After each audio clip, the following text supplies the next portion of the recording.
Hey, Bob. How's everybody today? Get some goals up and let's get a little 5-on-5 going here, huh? Anybody all right with that? Absolutely. Please, 4-on-4. Let's get 2 ends of 4s going. Yeah, either that. Even better. We'll shoot around. We should play pig, though. A little faster.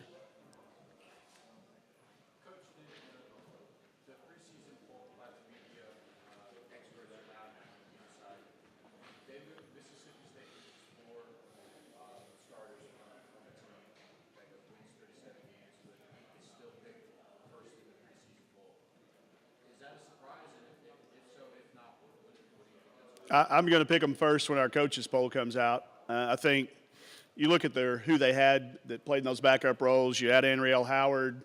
I think when anybody, I'm assuming y'all do it the same way from the media side, you're looking at who returns, what they're bringing in, and what they've done in the past. And I also factor in you got to kind of knock them off. They've been winning the championship. They've been going to the national championship game. So I'm going to pick them first as well. So I agree with whoever picked them from the media. I agree with you. I think when you look at who they had coming back, an inside presence like Tierra McGowan, who I'm also, if they asked me, I would pick her as the player of the year in the preseason. So Coach Schaefer was the national coach of the year. I think it makes sense to pick them first until somebody proves they can beat them. And they very well could end up being there.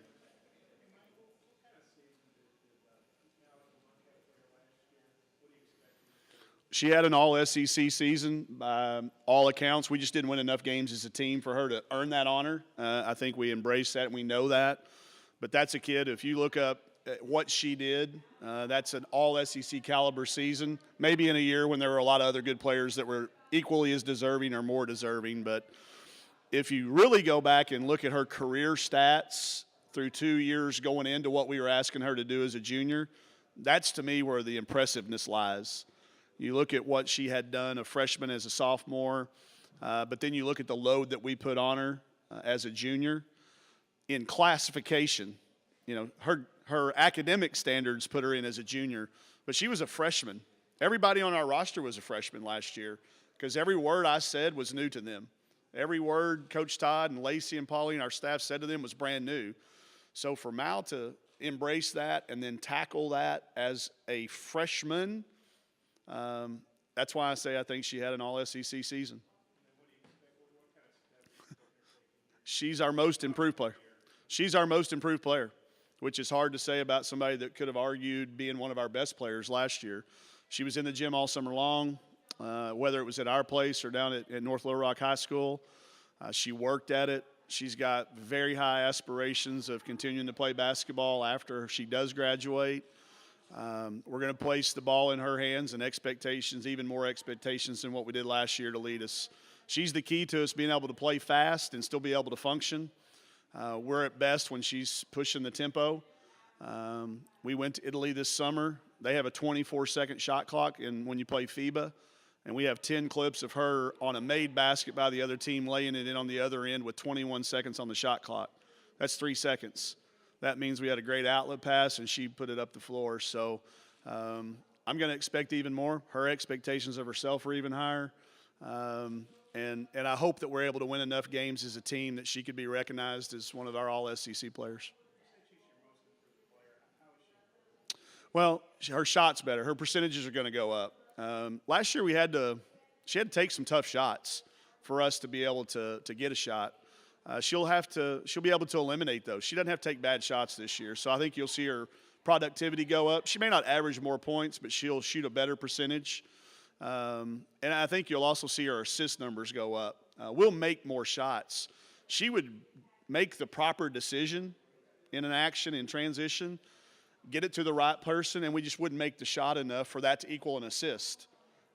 Assist to me is one of those stats. I'm a former point guard, so I would always lobby for there to be a stat about making the right decision and getting it to the right person. We sometimes didn't make enough shots for her assist totals to be there. I think we make more shots this year. I'm not necessarily going to ask her to play more minutes because it was hard. We played her 37 a night last year. She's going to have to be more productive in fewer minutes this year because I think we're going to play faster and she'll need a little bit more rest.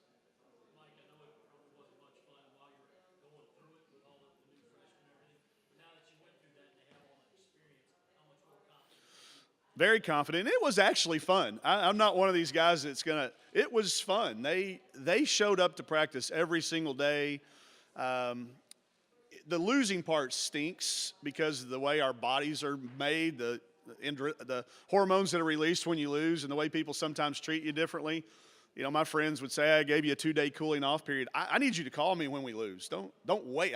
Not when we win. Don't call me then. It was fun. They were a fun group. Those kids that stuck around and bought in and believed in, it was a fun year. There were some nights, 57-7 run at Mississippi State. Not much fun, but we had some moments. And now that we have that, I do think the standards have raised. The bar's been raised a little bit.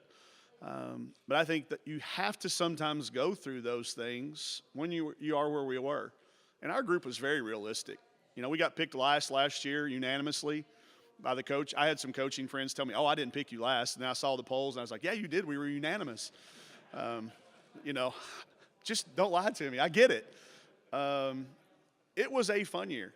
And it was a fun group of kids. And they all came back.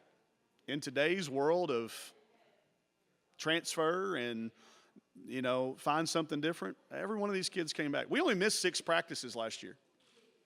Do the math on the roster, plus multiply that out by 175 things you could do. We only had 6 days where somebody couldn't go. Unbelievable that they just kept showing back up.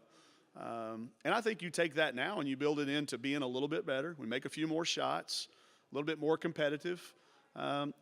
It can equal some wins. I don't know that it will, but it could.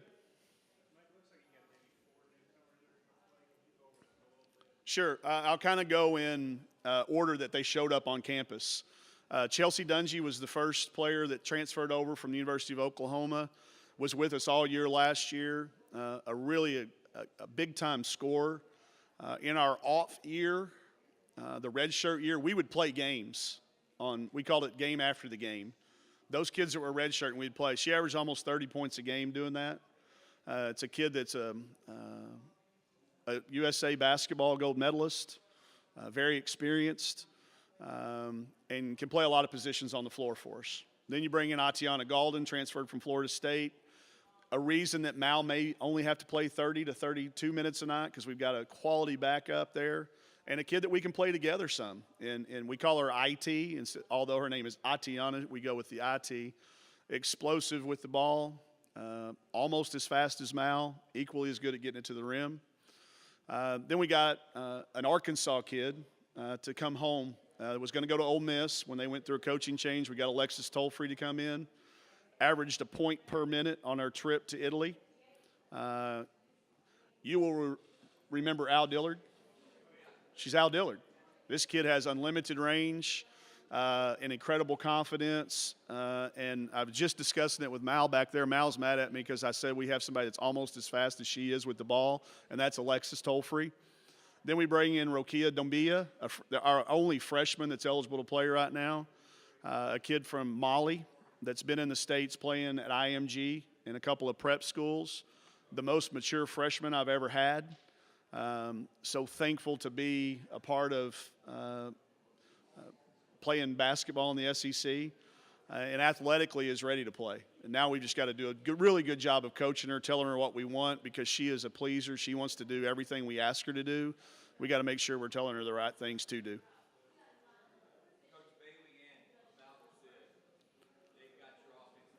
Yeah. Yes. No question. It just looks and sounds different in the gym. They know where we're going. They're actually able to help kids. They know what we call things. And that's that freshman. I had all freshmen last year. Mal can be a senior. Bailey can be a senior. Raven can be a senior. Jalen Mason can be a junior, because they do know. They know the terminologies. Very little what we've said this year is new. It's a refresher, maybe a few tweaks, but just that comfort of knowing what your coach is talking about has allowed us to play faster and more functional. I think our turnovers are down. I think our pace is up, and more balls are going in. And that's what you look for in year 2. You hope to have, and they've been able to do it. So I'm really pleased with where we're at and happy and proud of them.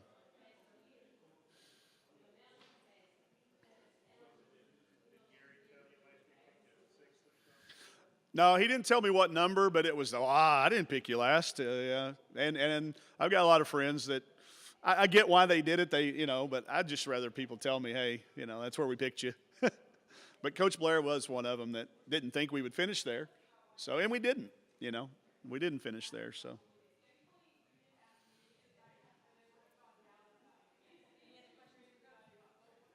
Thank you, guys.